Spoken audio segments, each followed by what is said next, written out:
All right, everyone. We're starting out the week right here at the Voice of College Football. Appreciate you stopping by. Best discussion, debate, and analysis right here. We've got a full slate across the network. Please check out the schedule that we post each and every day, both on Twitter/X and also right here on the main channel. We've got about 12 shows working today. We appreciate you stopping by. You know the deal. Comments, questions are welcome there in the chat. We will leave the call-in line there available for you. We'll check out the headlines. We will present some big topics as well, whether you want to talk whatever. It's all on the board. It's all on the table. And we are lining up the guests for this week. Peter Burns, SEC Network, coming up on Wednesday. Trying to get Minnie Hunt in here at some point throughout the week and a few others. And again, lock it into the Voice of College Football throughout the week. And again, this is the destination every day, 4 p.m. Eastern time. And when I say every day, that's Monday through Friday. However, keep in mind that we launched a late night call-in show because of your feedback, your responses, and we do appreciate those that said, Mark, you used to go late night all the time. Now you're never late night. And so here we are doing a late night show once a week, late night call-in show. When? We don't know. That's up to you. So Tukey G told us Friday night last week. So it was Friday night, 11 p.m. Eastern time. So this week we threw up a poll and we will see the winner of the poll. And I'll check that out maybe sometime this evening. And whatever the folks say, you win. And I will go live whenever you would like this week within reason. Really, there's nothing within reason, nothing off the table. Late night can go to, I don't know, 3 a.m. Once it gets past that, it becomes an early morning show. So 3 a.m., that's your cutoff here at the Voice of College Football. So you decide, and we're going to go with the collective poll this week. Other times we'll just randomly say, hey, you decide, whatever the case might be. So we're looking forward to another big call-in show, and we had to turn people away last week. So I didn't like that a lot of people were on the lines too long waiting, and we had to turn some people away. So hopefully that will not be an issue. The issue will be just having too much fun.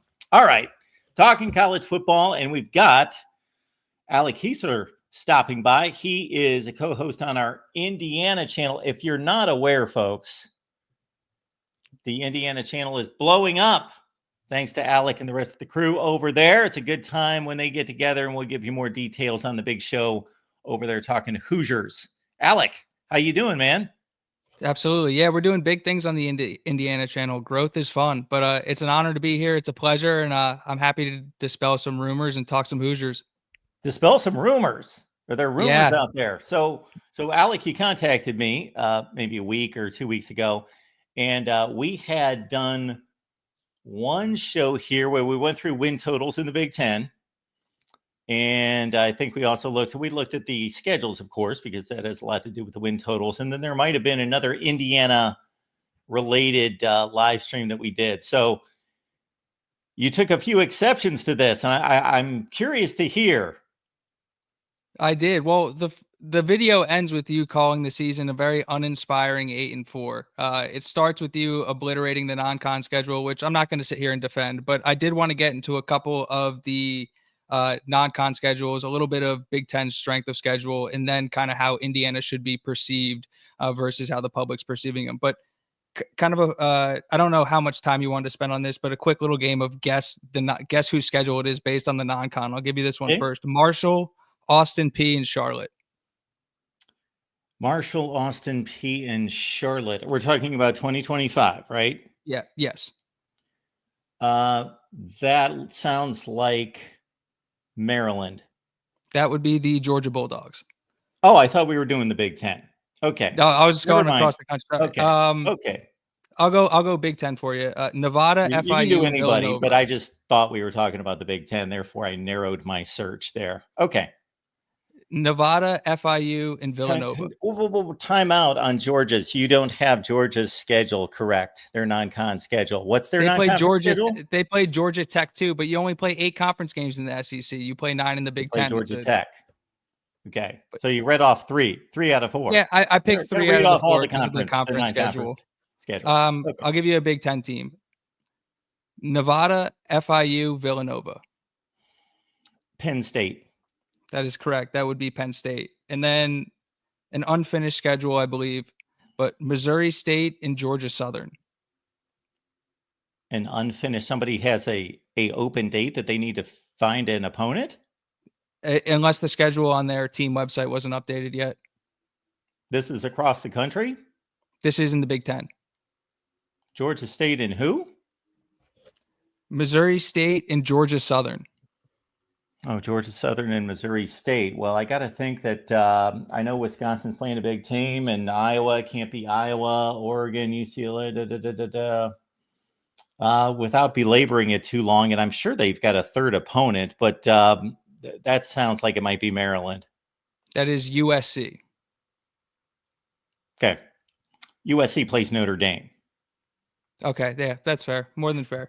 But and then real quick, Big Ten strength of schedule.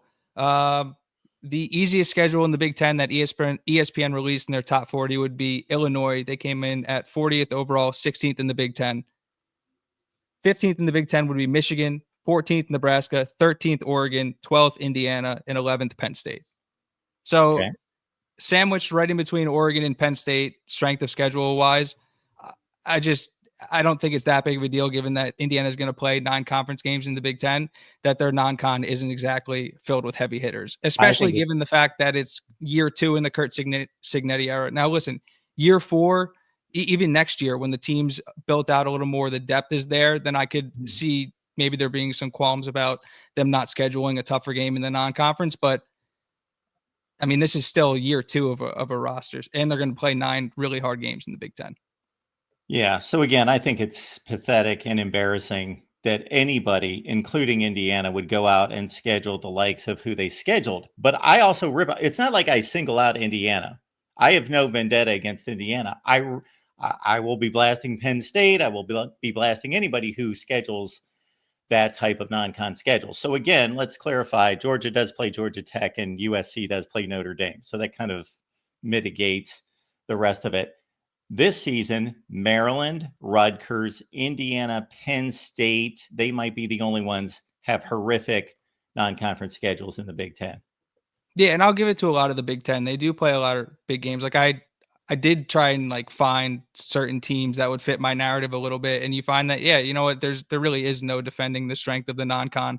I do though want to defend how Indiana should be perceived coming off of last year, because I feel like they're being grouped in a lot with this Iowa, this Illinois tier, this Nebraska tier, even maybe of like mid-tier teams in the Big Ten versus not being looked at like a Penn State or an Oregon. But Indiana and Illinois played 5 like opponents last year.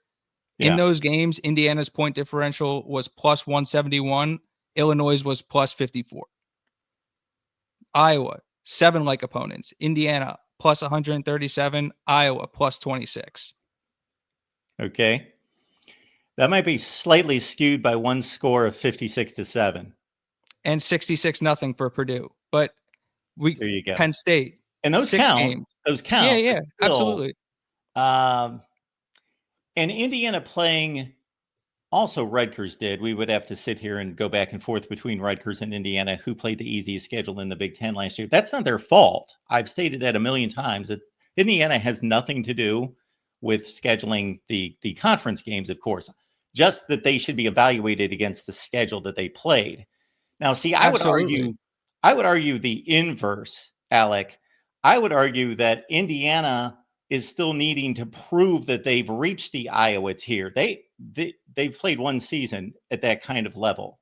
I would be, when we're talking Penn State and Oregon, they're nowhere close to that status. Well, so evaluating the 1 year that Indiana has played and keeping it on the field, if you look at the like opponents again, where they played Penn State outscored their opponents by 111, Indiana by 90. So that was minus 21 towards Penn State. For Oregon, if you're going to count both Ohio State games, Indiana outscored them by 10. If you take away the second Ohio State playoff game, it was a 10-point advantage for Oregon. So when you look at the way they performed on the field against their schedule, they project to be a lot closer to that Penn State Oregon tier, specifically based on their play last year, regardless of who they played. Okay. I somewhat liken this to somebody that argued with me that Tennessee outplayed Penn State because they beat Kent State 71-0 and Penn State beat them 56-0. At that point, what does it matter? We're talking about a lot of blowouts here. And to me, Indiana played three good football teams last year. What was impressive to me about Indiana was that if you would have told me Indiana went 11-1, and you told me that before the season started, I would have envisioned missed field goals at the gun and tipped passes and miraculous finishes and so forth. No, they didn't do that. They went out and dominated. They blew out UCLA, and that's kind of started their Big Ten run, and they blew out just about everybody across the board except Michigan in terms of their wins. So that turned out to be their best win, was Michigan. To Which, me, that listen, was you're the Ohio, like, as the Ohio State guy, you can speak to it. Like, again, Indiana looked like the worst football team when they played Ohio State. I'm not going to sit here and tell you they didn't, but I Indiana didn't think they beat looked a that bad. Michigan. No, they didn't. Listen, they belonged. There was a lot of communication issues, and the crowd definitely affected them. But they were able to run the football at points in that game. But my point being, Indiana beat a football team that beat that Ohio State team. So it's not out of the realm of possibility that they can beat Ohio State. That's kind of the point I was going to make.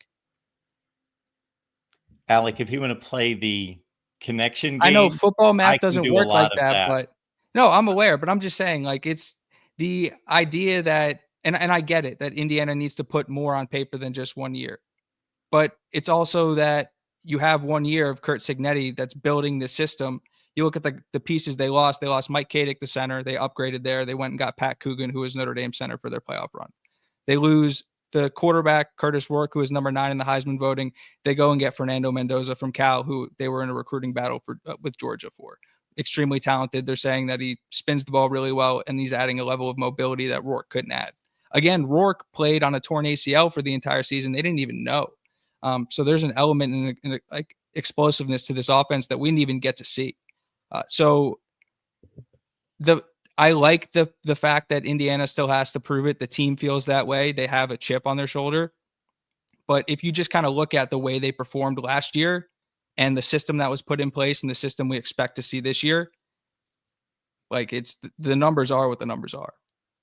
It's not an accident that they were the 10th team in the playoff, and a team like Illinois and a team like South Carolina was on the outside looking in. And I think that, and I made this point on the show last week, that if Indiana was the team that got snubbed out of the playoff and blew out or beat up on an SEC team in a bowl game versus losing in the way they did to Notre Dame, and again, final score was 10 points. It wasn't a super competitive game for the large majority of it. But if you tuned out, you think Indiana lost that game by 17 or 20. When reality is it was close at the end. So I think that the perception that Indiana is further or closer to that Iowa-Illinois pack versus closer to that Penn State pack is not necessarily true. And while they do need to prove it, I like where we stand.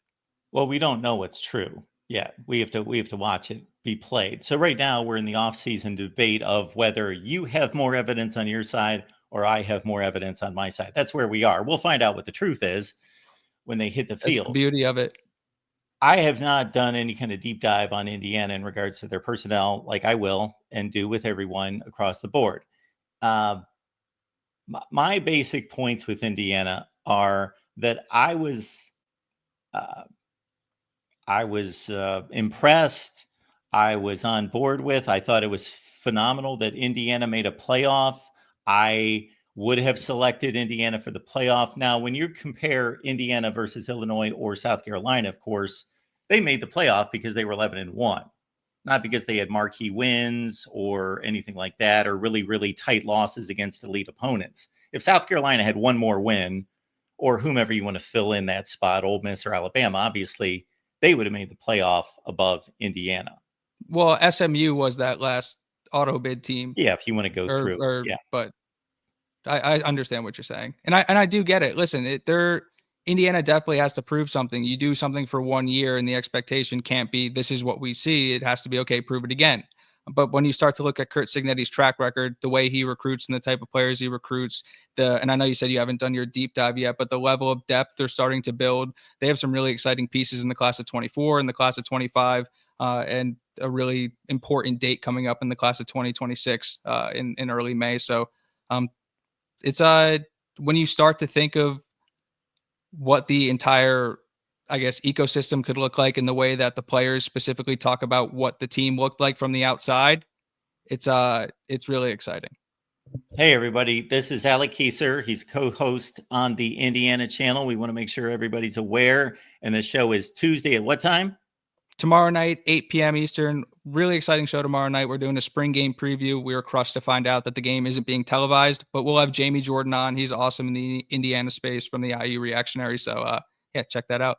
That's every week, everyone. Yes, Tuesday, sir. 8 p.m. Eastern time for the Indiana Hoosier show with Alec and the rest of the crew right there. So, Alec, I was interested to have this conversation with you because I didn't know exactly what you were going to take me to task on, but I had an idea. So, if I got this straight, number one, I trashed Indiana's non-conference schedule, both last year and coming up this year. And More than fair. And you were just pointing out that other teams in the Big Ten and across the country do the same thing. Mm-hmm. And I've trashed them too. I just think but we're in a situation where I'll bring up a few other points that you may or may not disagree or agree with. Those opponents probably go back a few years at least. Usually when there's a big opponent on the schedule, it goes way back. These games have to be scheduled 13 years in advance. If it's a smaller group of 5 team, it may have been scheduled in the last 3 or 4 years. That seems to be. So it's not necessarily a Kurt Signetti thing. And I understand if you're Indiana of 2019, that might be a bad example. They actually had a decent season and went 8-5, but you know what I mean? If you're the typical Indiana team and your program's in that place, you're thinking, let's get to 6 wins. Let's get to a bowl game. Let's do what's best for us. And I don't have an issue with Indiana and any other program looking out for themselves, doing what is in the best interest in themselves. I just believe that these schedules should be better. I actually full blown agree with you. And especially you look at Indiana in 2021, 2022, you're looking to project out the schedule for 25, 26. You're like, I don't want to see any team that could potentially give us a non-con loss because the Big Ten schedule is going to be murderous. Now the situation changed. Kurt Signetti changed the entire outlook of football at Indiana. The schedule is going to take a little bit to catch up. They do have a Notre Dame game scheduled, I believe, in 2030 or 2031, which will be really exciting. But no, I think you make a great point.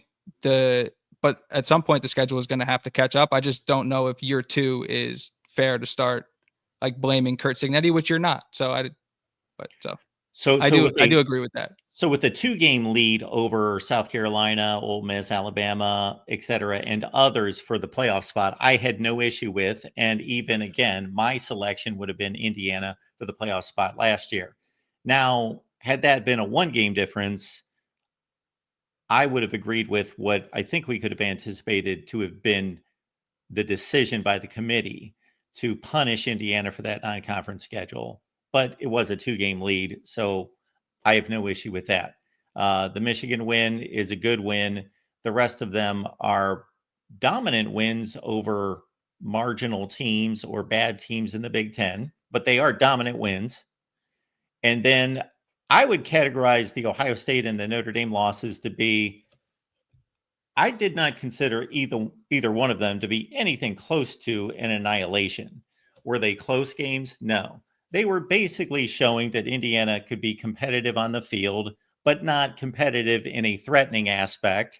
The Notre Dame game to me was kind of a slow burn that Indiana just, for as good as they were on offense, and you know what the numbers are, they average like 43 points per game, just couldn't barely get a first down after the first drive. And unfortunately, they got the big pass play downfield, and then they turned it over right after that.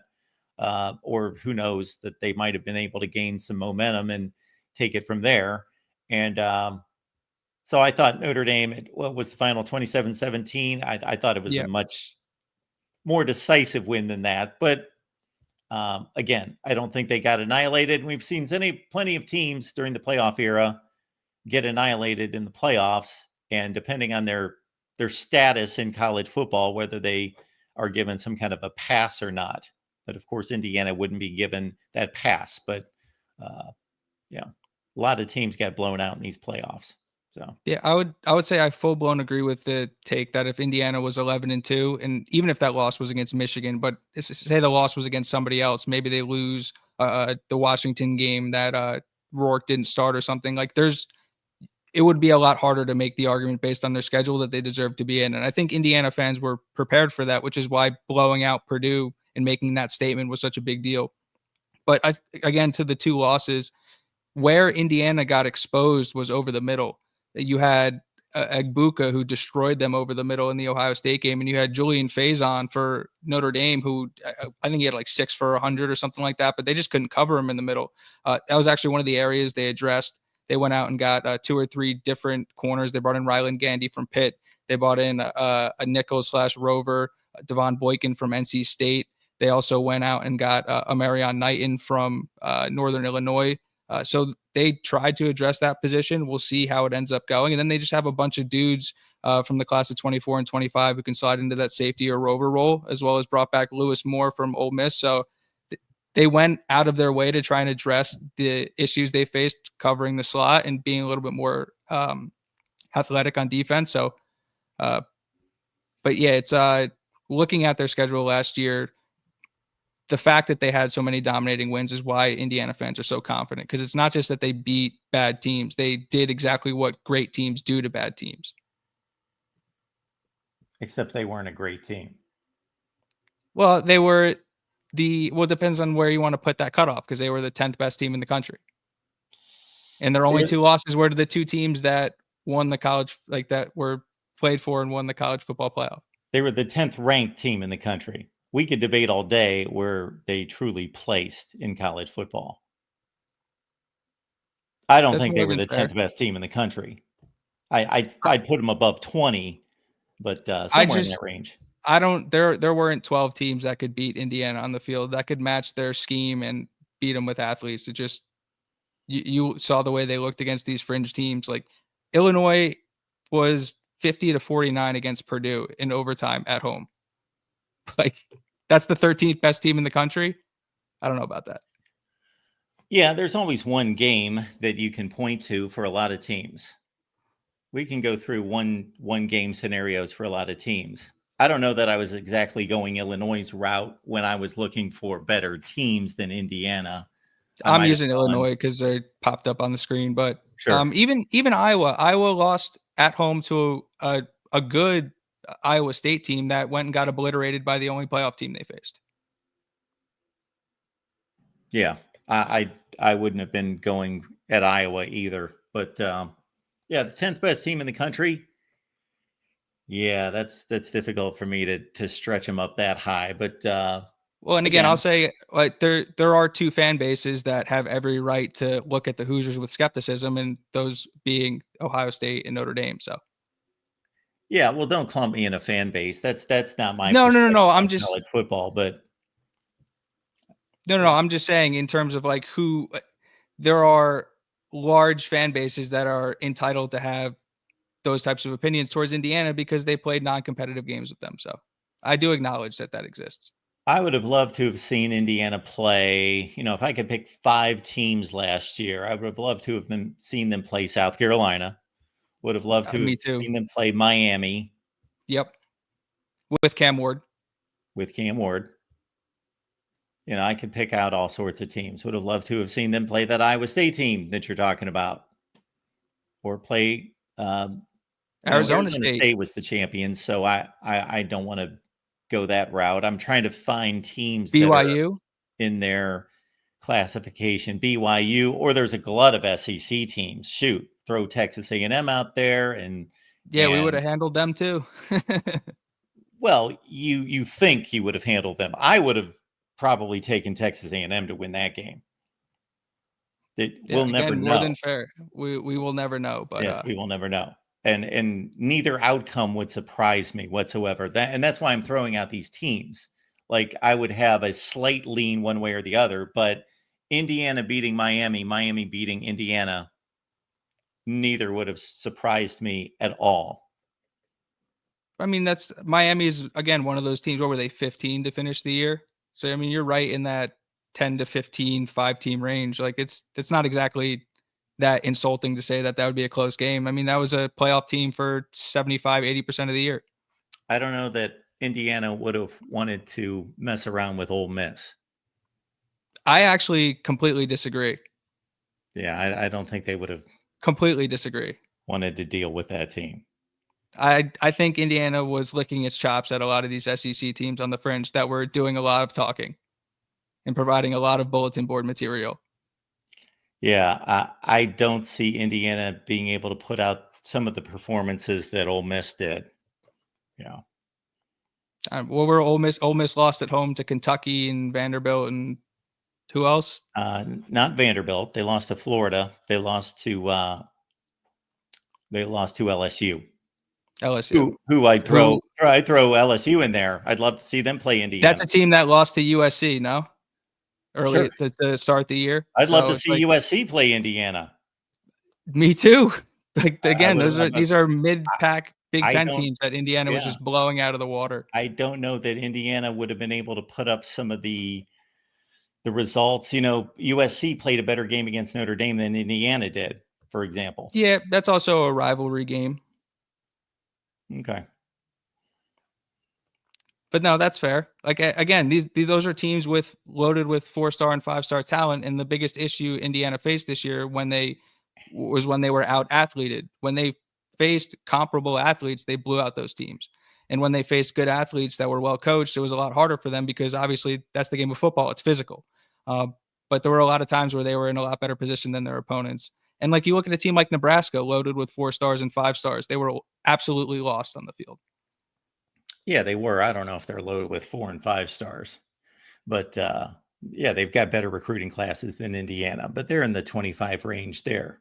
I guess the culmination of everything I'm putting together, naming all these teams, is that college football, a lot has changed, but one thing that hasn't changed until I see differently is that there are 2 or 3 teams that are elite, and then there's another pack of 6 or 7 that are really, really good. And then it just goes off into a run of like 30 teams that you could throw together and on the same field at any point, and you have no idea what's going to happen. And I'm arguing that Indiana is not in that super top tier of teams, but that next 6 or 7 teams, I'm telling you, they're not either knocking on that door or they're in it. And that's why I'm really excited for this year, because everyone's saying, well, the schedule isn't that hard. It got harder. They have really important road games. They have at Iowa, which isn't an easy place to play, at Penn State, at Oregon. The Penn State game is probably going to be the whiteout game. It's going to be a night game. It'll be cold. It'll be rocking. Like, that's going to be a real test. But if like the way we feel, me and Brad, when we talk about it, is we improved at quarterback. We improved in the offensive line. Surratt and Cooper are going to be better as receivers. We improved in the backfield. We brought back 3 All-Americans on defense. Mikal Kamara is going to be getting more one-on-one pass rush opportunities this year with the position change. Aiden Fisher had 108 tackles last year. He's back. He'll be the best returning linebacker in the Big Ten. And they have the best returning corner in the Big Ten in D'Angelo Pons. So, and they have Amari Farrell, who was a PFF darling last year and played really well. So they're going to have improvement. They have a lot of guys in the team who experienced those crazy crowds, that 100,000 people at the Horseshoe going crazy for the first time, and really were deer in the headlights in those environments. All those dudes came back.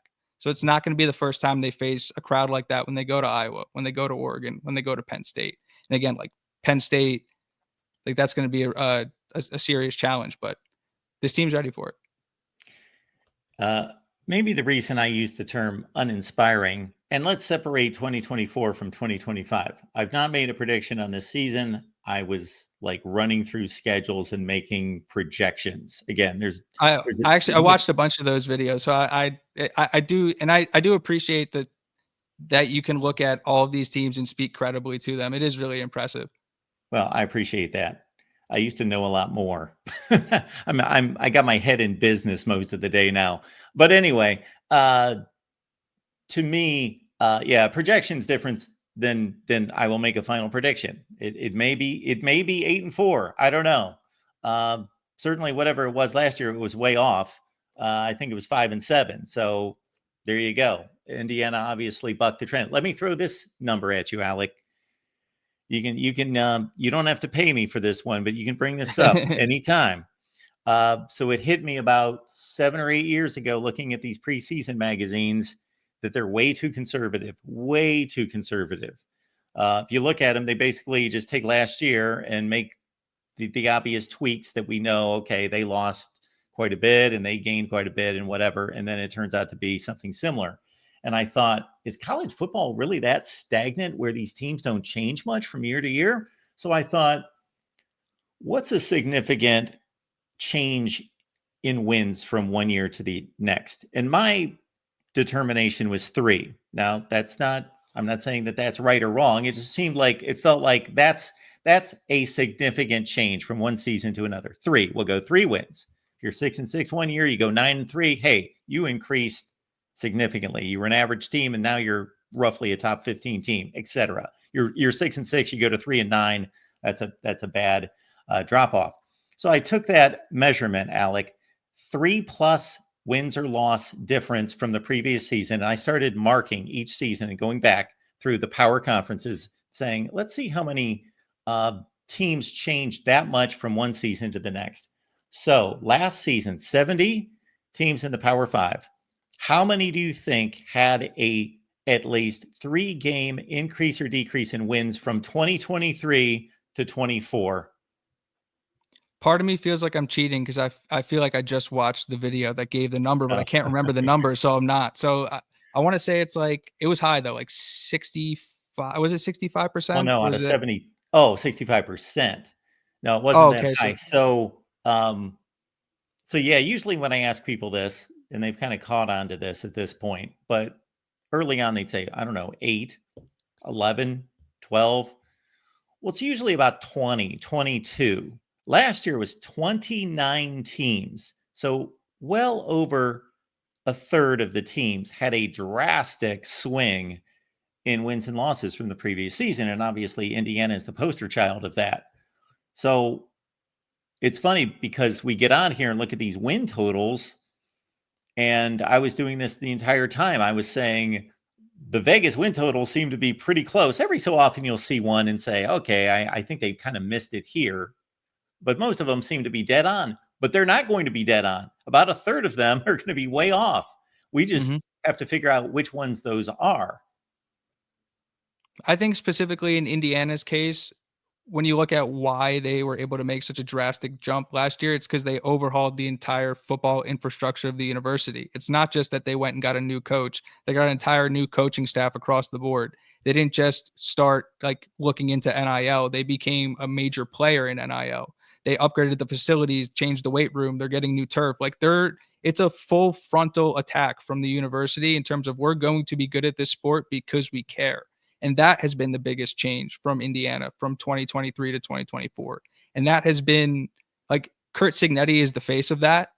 But like Pam Witten and Scott Dolson in the university behind it is almost just as important as to why they have been and should continue to be successful.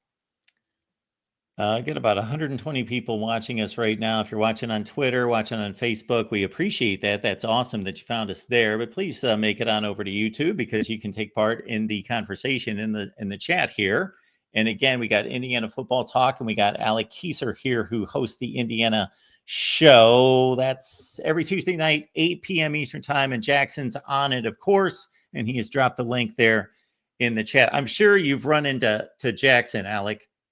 Yeah, of course. Jackson's awesome.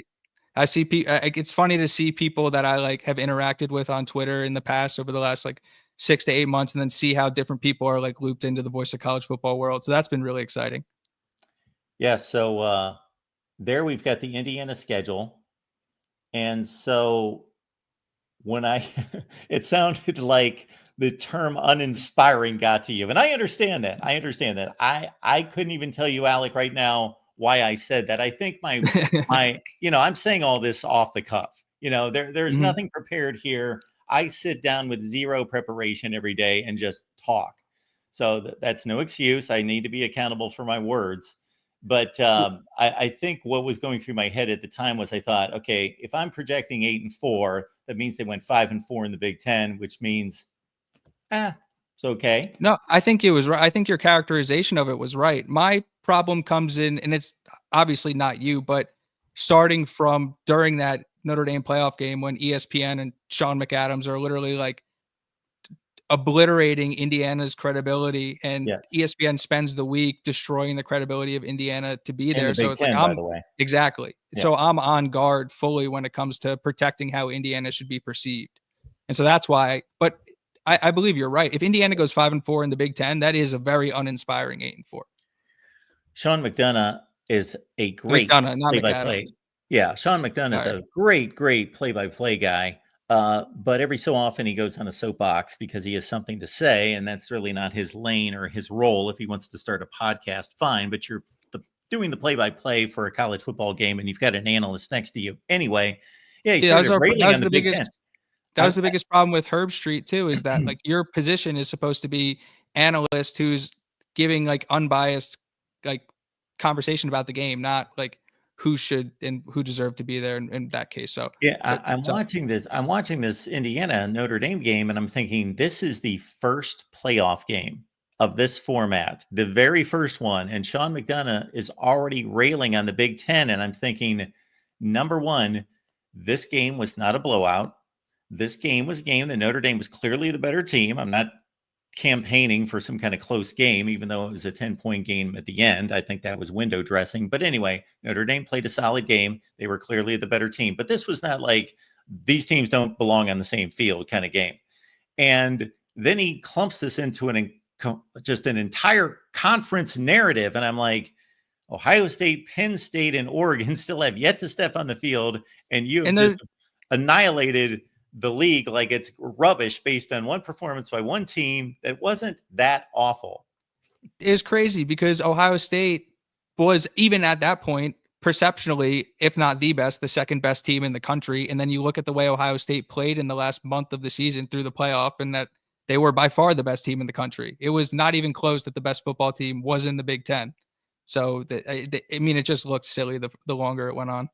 So, Alec, do you understand, even though you don't agree with it, do you understand the perspective from the typical college football fan? We got Erica right here. She's an Iowa fan who is basically thinking, okay, Indiana did what they did last year. That's great. They won all these games, but they did it against a marginal schedule. Not their fault in the Big Ten. Not their fault. They played who they played. And Erica, I'm guessing you're not completely up on Indiana's performance last year. They did win these games convincingly. But the thought that, okay, they did it once, we need to see it again.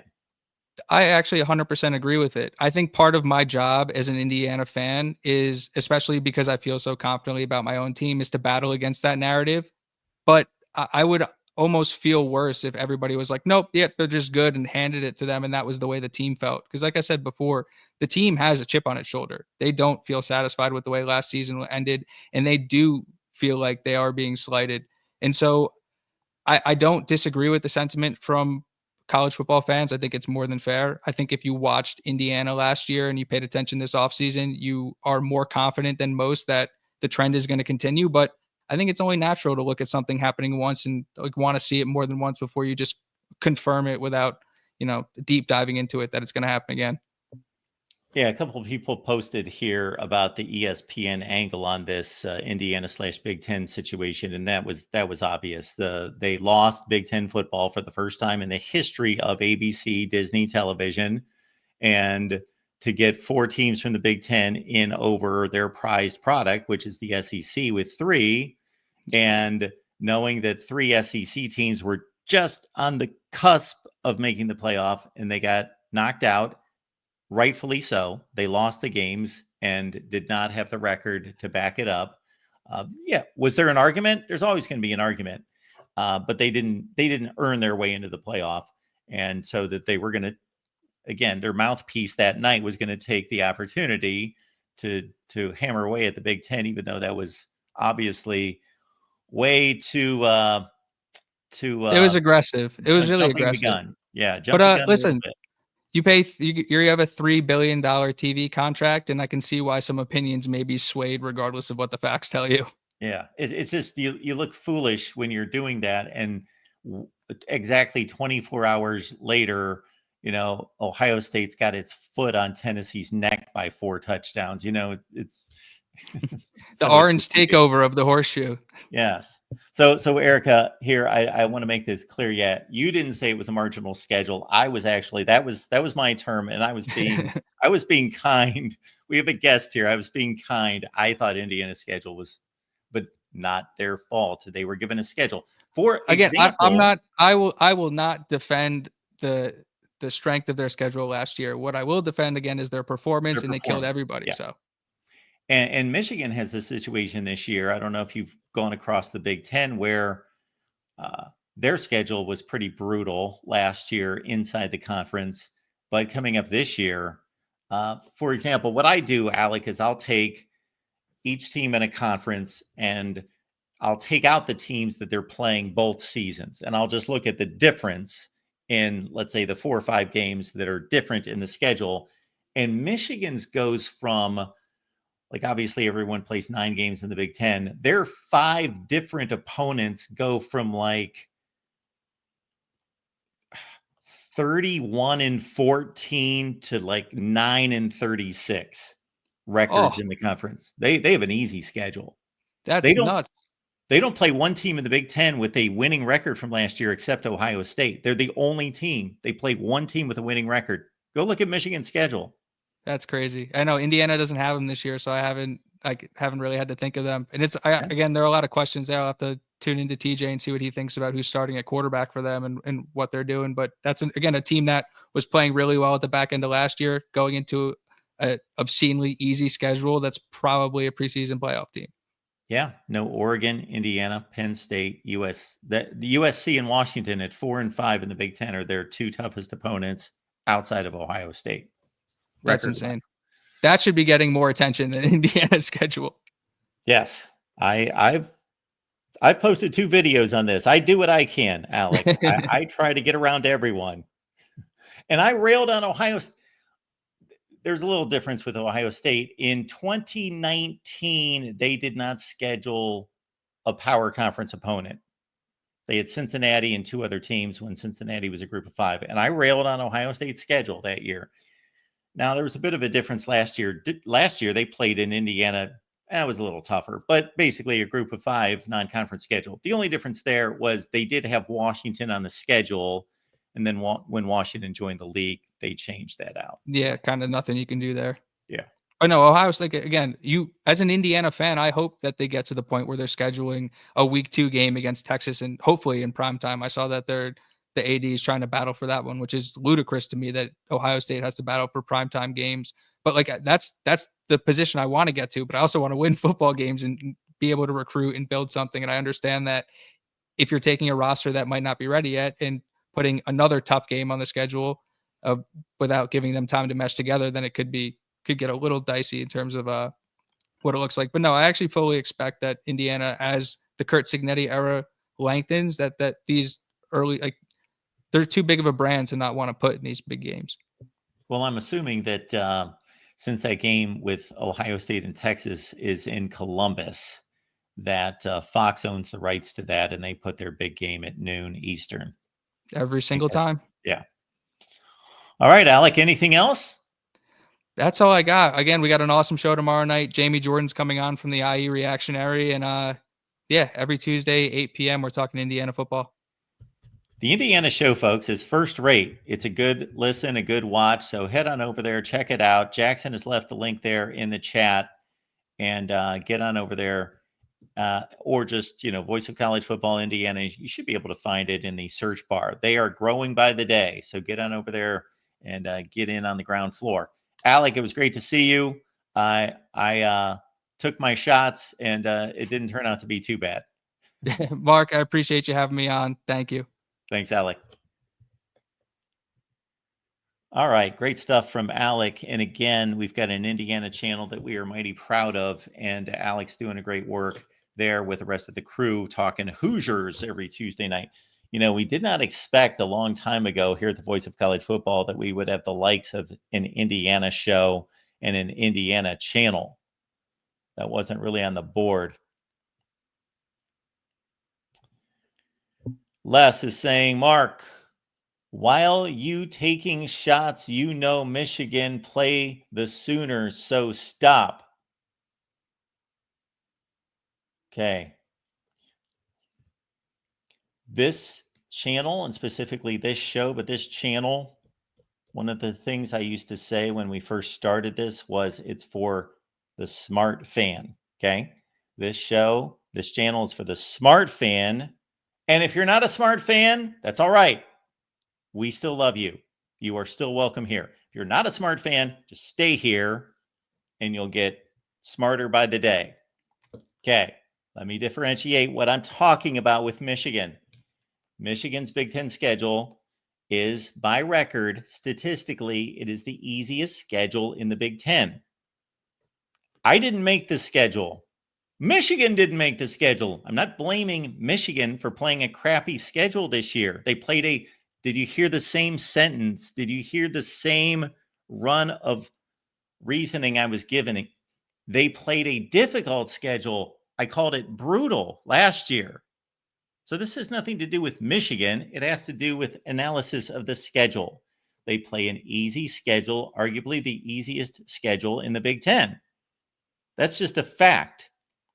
Unless all those teams become good this season, then it won't be the easiest schedule in the Big Ten. Statistically, based on last season's performance, it is the easiest schedule in the Big Ten. That can't be debated from a record standpoint. That is fact. That's not me making something up. That's not even my opinion. Based statistically on wins and losses, Michigan is playing the easiest schedule in the Big Ten. Wasn't talking about non-conference games. In the Big Ten. And good for them. They're playing a 6-6 Oklahoma team from last year. Okay. They're playing a brand name. That's great. They should. Okay.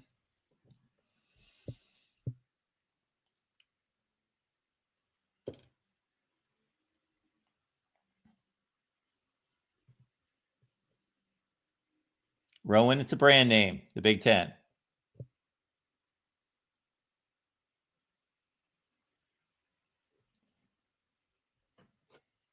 All right.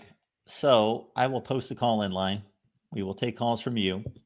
I am also going to peruse the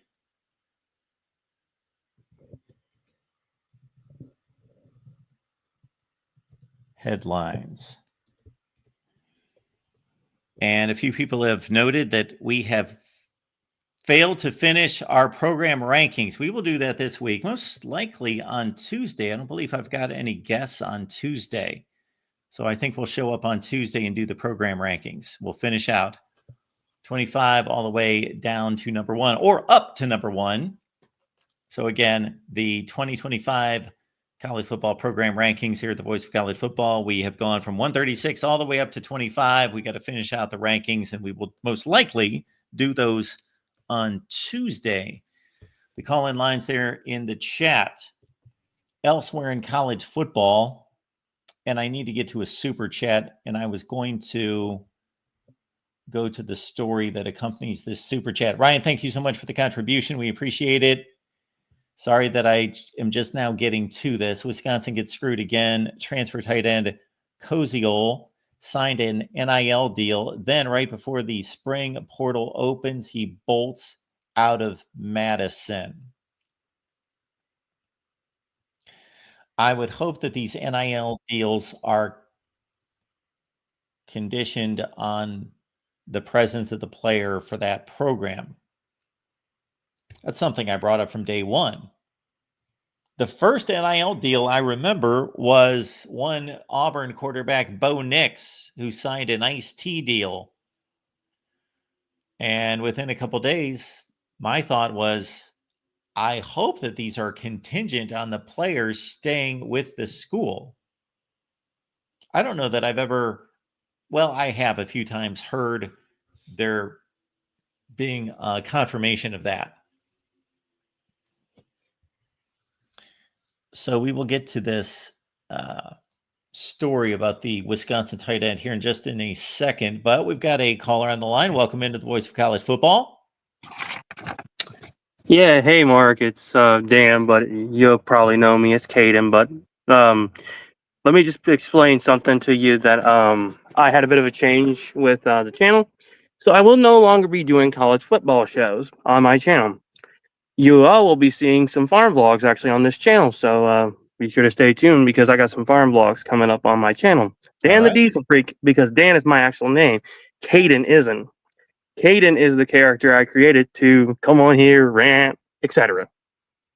Okay. That's impressive. Or it's something. But appreciate you being here. So you're going to be doing a farm blog. Did I get that straight? You heard it correct here, Mark Rogers. Your ears didn't lie to you, good sir, because now you'll be seeing farm vlogs from the work, but also some interesting vlogs too. Maybe some Smokey and the Bandit trucking.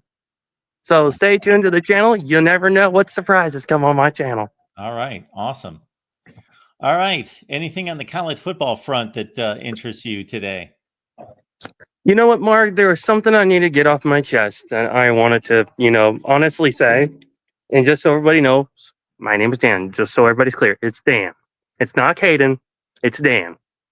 But you know what? Honestly, Mark, speaking from somebody who's a actual former D2 high school athlete, my opinion is they shouldn't involve NIL money in college football. I mean, if they're just going to pay the D1 scholarship to the person to go play college football, that should be it. Get your free gear, get whatever you want from the college.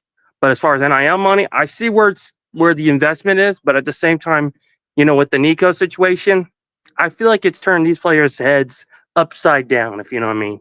Well, for the greater whole and good of everyone involved, I understand where you're coming from, but do you understand we live in a country with laws? Right, but at the same time, it should be like grandpa's style football, like the old school college football games. Like, you used to see Colorado, Georgia Tech, the games that you never not thought you'd never see. But at the same time, it's a classic game, basically. Old school, just raw football. So again, I understand what you would like to have happen, and a lot of people agree with you. But what in our country is restricting me from giving somebody a gift? I think it's the laws that's honestly. So college football players should be the only people in this country who cannot benefit from their name, image, and likeness. That's what you're saying. I mean, I'm not trying to say that specifically. I'm just saying, like, it should That's be what you like. just did say. I'm sorry. I've been running since 6 a.m. today, so I apologize. But I already had another Mountain Dew today, so I'm trying to keep up. But bottom line is, I just want college football to go back the way it was. Just good old school college football. The kids get their scholarships, go play football for 4 or 5 years, and then go on in the NFL. That should be it. All right. Get paid in the NFL. Well, it was good to see you, but again, I think we're running into an issue with the freedom of the ability to make a dollar. I understand that, but if we can have 15-year-olds on YouTube making $1 million a year, then we can't restrict these guys from making money. I completely agree with you, Mark. But at the same time, I understand where you're coming from. I'm getting paid to do a job. I work 2 jobs. I work here and on the farm, and this is my warehouse job here. So exactly. All right, Caden. Well, it's good to see you. It ain't Caden. It's Dan. Dan. You're going to get used to saying that because Caden the man's channel, and I deleted the Caden the man Twitter because that one exploded, and let's just say that one didn't have any pleasant words to say. But I'll leave it at that. So everybody, like I said, the Caden the man channel is done. Thanks, and Caden. Now, Dan. Thanks, Dan. Have a good one. See you, Mark. Okay. So, yeah, I don't know what to tell people.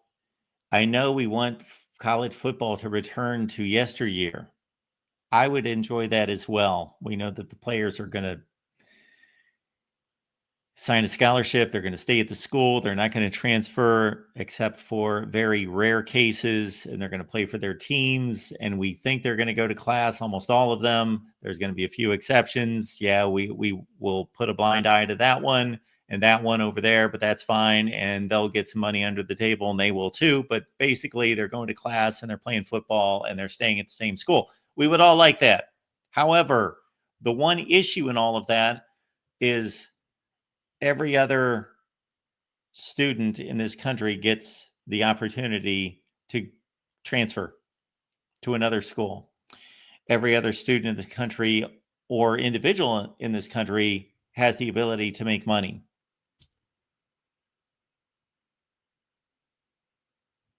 So unless we overturn our way of life, it's basically just catching up with the law.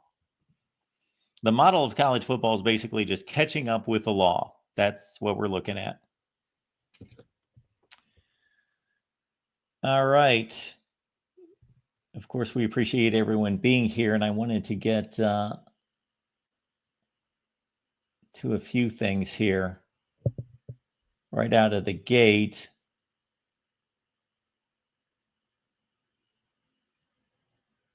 You probably heard about the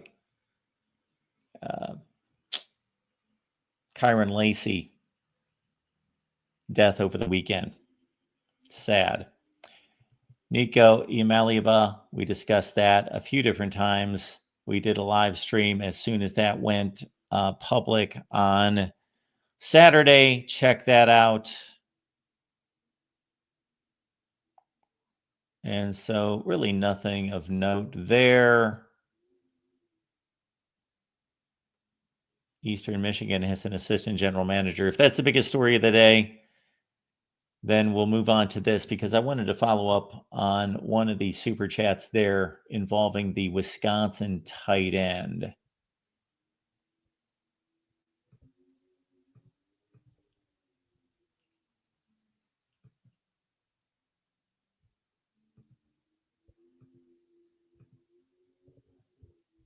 Okay, Wisconsin tight end Tanner Koziol to intend to transfer.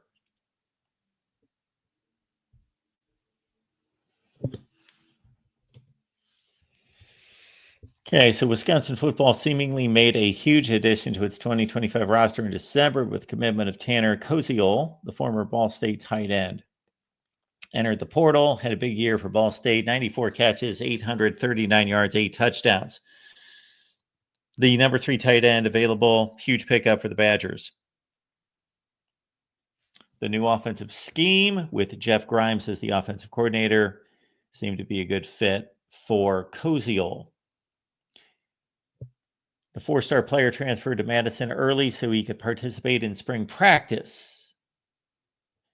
Early word was that he was as good as advertised. Not long after, however, Koziol was absent from practice.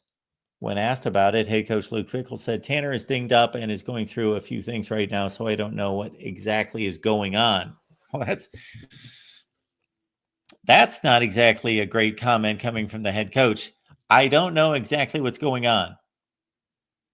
Since Koziol has been out, Tucker Ashcroft has been running with the ones in practice with those other tight ends there, getting some reps as well.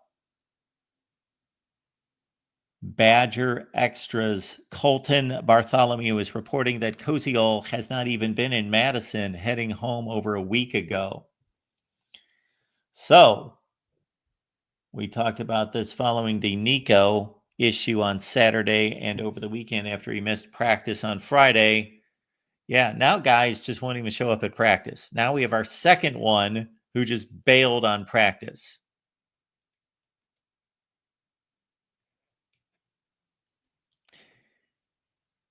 I hope that any college football coach out there would look past the 94 catches for just a second and evaluate where this kid is.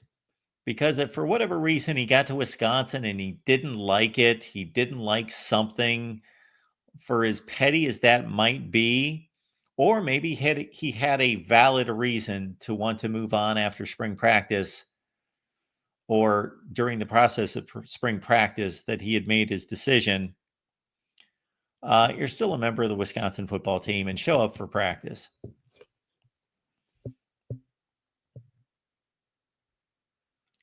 Show up for practice. Yes, this is now where this was a dirty term just recently. Todd, you got it. I've been saying it the last few weeks. This used to be what we didn't want before. Do not make these players employees. They shouldn't be quote unquote professionals and be employees that have jobs. But you know what? Gotten to a point where they are employees. They do have jobs. Therefore, we might as well officially classify it as such. And I don't know how you work the educational aspect into that.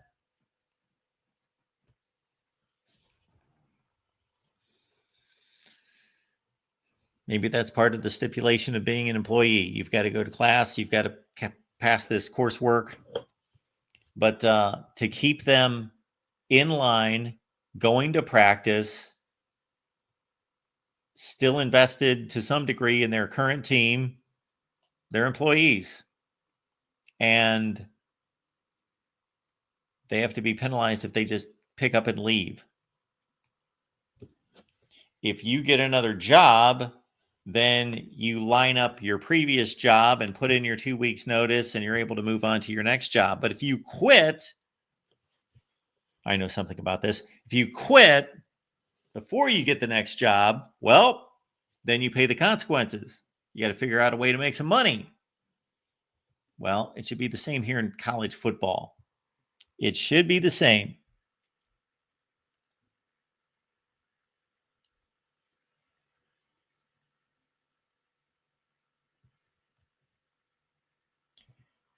I agree, Erica. I thought it was a good rule about players. What happened here that I'll speak to. So Erica's saying, I think players should have to sit a year after transferring unless there's a coaching change.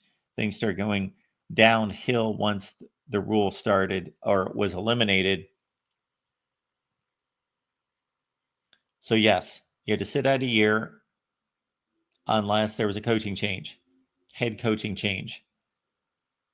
Then we had a hardship clause that at one point was instituted. And if determined correctly, I don't like this ticker down here. Let me get to this in just a second.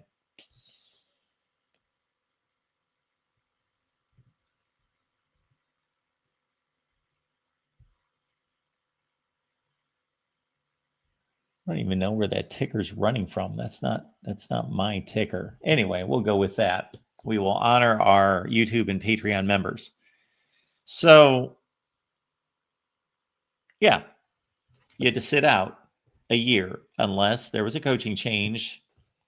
And then there was a hardship clause built into that. Okay, if you could show that you are moving closer to home to be closer to a family member who is ill, something like that. Well, the problem is once you introduce that, which I think is completely legitimate, it's completely legitimate. However, what happens is once you introduce the hardship clause, then those hardships can get compromised little by little by little. And then it simply turns into just a formality that basically anything's a hardship. And I didn't like the food at the cafeteria on Thursday. That's my hardship, and I'm moving on. So that even was broken down.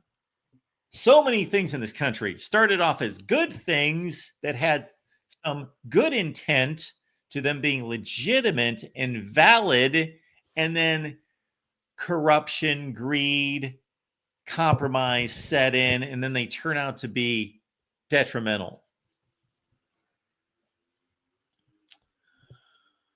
All right, folks, we appreciate you being here at the Voice of College Football. And we got the call-in line there. And we heard from our guy, Alec Kieser, on the Indiana show. Please join them. That is coming up Tuesday night, 8 p.m. Eastern. And just look at the big show lineup that we've got on Monday nights.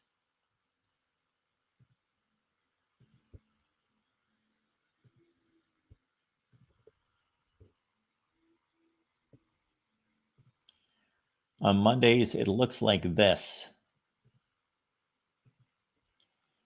You are watching the College Football Show. 6 p.m. Eastern, it's Alabama Live. It's Missouri at 7, Rutgers at 7, LSU at 7. You need 3 devices at 7 Eastern, LSU, Rutgers, and Mizzou. Oklahoma and Ohio State, also Texas and Tennessee. You need 4 devices at 8 p.m. Eastern Time. Then at 8:30, we've got our new Florida State Seminoles live show. I did the first 299 shows, and then our new guys are now taking over the Florida State live show. And then we've got USC Coliseum Chronicles live at 10 Eastern for their debut show. Look at that lineup: 2, 4, 6, 8, 10, 11 shows on Monday night. We also posted a poll because we wanted to figure out, when do you want the late night show? 44 votes, that's it. And that's about dead even, although people like Wednesday night. So what do we think? Let's add to the poll here tonight and see what you got. Does anyone care for our late night show, and when do you want it? Otherwise, I guess we'll stay with Wednesday, although my Wednesday is pretty hellacious with Ohio State at 11 in the morning, Ole Miss at 2. We wouldn't need to do this show, however. All right, we'll figure it out. We'll let you know, because we did have a guest Wednesday afternoon, Peter Burns, SEC Network, so I don't want to cancel that. But if that's going to be our late night day this week, would be Wednesday. Got the Miami show at 7. Got USC at 10. We'll have to figure this out, but we will let you know. And you decide when we do the late night call-in show each and every week. You decide. What do you think? Dave's here. We'll put Dave on the spot. Dave, when do you want the late night call-in show? Leave that in the chat. Dave's here. You can call it. David Greenshield says Thursday at 9. Well, if it's Thursday, it can't. I don't know about Thursday at 9. I do have some plans earlier. I might be home by Thursday at 9. It may turn out to be Thursday at 11. Maybe I'll make it Thursday, but I can't guarantee 9 p.m. Eastern. That may not happen. Jackson reminding everyone, we've got our Auburn show lined up. That's rolling. USC as well. Check out those links. Head on over for those shows. Mike likes Thursday night as well. Okay. We will let you know very soon. What the heck? We're doing Thursday night. David called it. Mike G called it. Thursday night. I can't guarantee when it's going to be. We will shoot for 9 p.m. Eastern time, but it's possibly going to slide. Thursday, 9 p.m. Eastern time, we'll be here for the big call-in show. All right, let's do that. Very good. We'll be back on Tuesday. Most likely, we're going to finish out our program rankings Tuesday, and we will take us from 25 all the way up to number 1. That shot configuration is driving me nuts. 25 all the way up to number 1. Wonder who that could be. Right here at the Voice of College Football. Next up, the Alabama show is live at 6 Eastern. Get there, and we'll see you on Tuesday right here.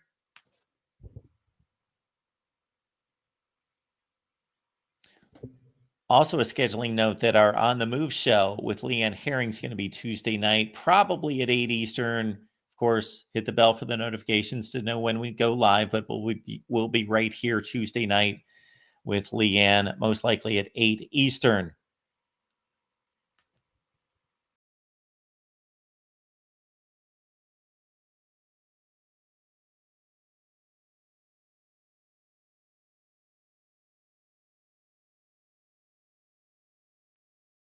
Oh, I got to jump back on for this one. Pit Snipe, Husker, you know what? You called me out, and you might be right. You might be right on this one. It's just was not that much of a poll here. It just wasn't.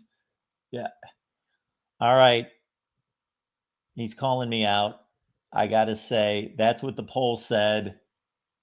But usually when we take polls, there's like 200, 300, 400 votes. There's 44. So I thought 44 votes. Nobody cares. We'll just do it whenever.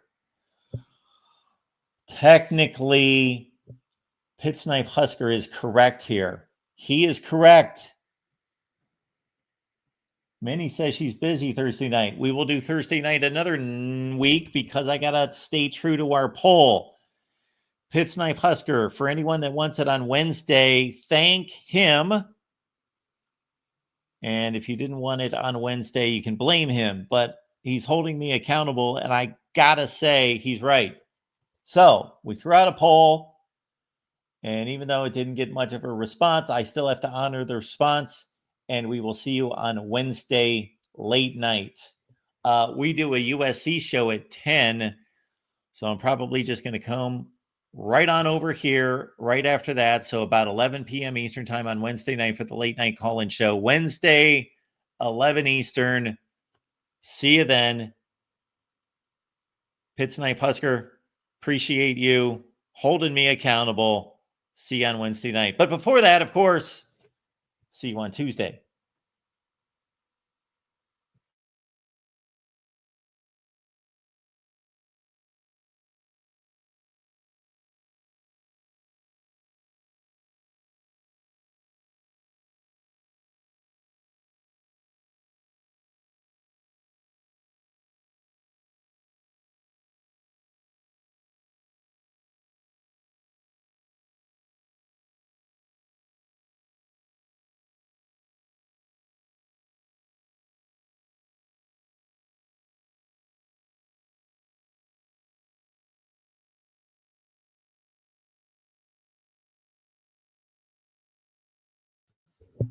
Mike G, by the way, that's not going to do any good. I drink like a woman. It doesn't matter. I go out and have like a couple fruity drinks. You're talking to a lightweight here. Not going to matter. Not going to matter. Might loosen me up a little bit, but I don't need that. So, but hey, maybe if I do it after a night out, you might get yes, the slightly intoxicated, but doesn't really matter mark. But see you next time. Unless you guys throw out something else in the chat that I need to respond to.